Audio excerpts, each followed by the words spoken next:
మహబూబ్ నగర్ జిల్లా జూరాలకు వరద పోటెత్తింది. ప్రాజెక్ట్ కి వరద ప్రవాహం పెరగడంతో 29 గేట్లు ఎత్తి దిగువకు నీటిని విడుదల చేస్తున్నారు. ప్రస్తుతం ప్రాజెక్ట్ ఇన్ఫ్లో 1.56 లక్షల క్యూసెక్స్ ఉండగా అవుట్ఫ్లో కూడా 1.59 లక్షల క్యూసెక్స్ ఉంది.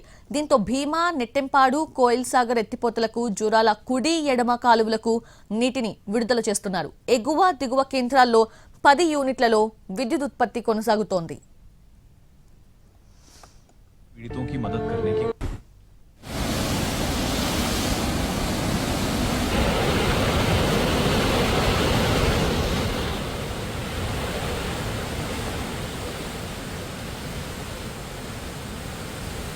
మహబూబ్ నగర్ జిల్లా జూరాల ప్రాజెక్ట్ కి వరద పోటెత్తింది. ప్రాజెక్ట్ కి వరద ప్రవాహం పెరగడంతో 29 గేట్లు ఎత్తి దిగువకు నీటిని విడుదల చేస్తున్నారు. ప్రస్తుతం ప్రాజెక్టు ఇన్ఫ్లో 1.56 లక్షల క్యూసెక్లుండగా అవుట్ఫ్లో కూడా 1.59 లక్షల క్యూసెక్లుంది.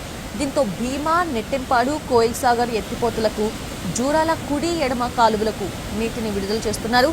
ఎగువ దిగువ కేంద్రాల్లో 10 యూనిట్లలో విద్యుత్ ఉత్పత్తి కొనసాగుతోంది. తెలుగు రాష్ట్రాల నీట్ చరిత్రలో కొత్త అధ్యాయానికి నాంది ఎస్ఆర్. ఇది ప్రతి తెలుగు విద్యార్థి విజయం. మన తెలుగు విద్యార్థి తెలుగు గడ్డపై నుంచి ఎగురవేసిన విజయకేతనం. ఆల్ ఇండియా జనరల్ కేటగిరీలో 9వ ర్యాంక్, 720కి 705 మార్కులు. తెలుగు రాష్ట్రాల్లో ఏ ఒక్క విద్యా సంస్థకి 720కి 705 మార్కులు రాలేదు, ఒక్క ఎస్ఆర్ కి తప్ప. It's an open challenge. Telangana రాష్ట్రంలో నంబర్ 1, ఏపీలో నంబర్ 1, కర్ణాటకలో నంబర్ 1, మొత్తం సౌత్ ఇండియాలో ఎస్ఆర్ ఆధిపత్యం.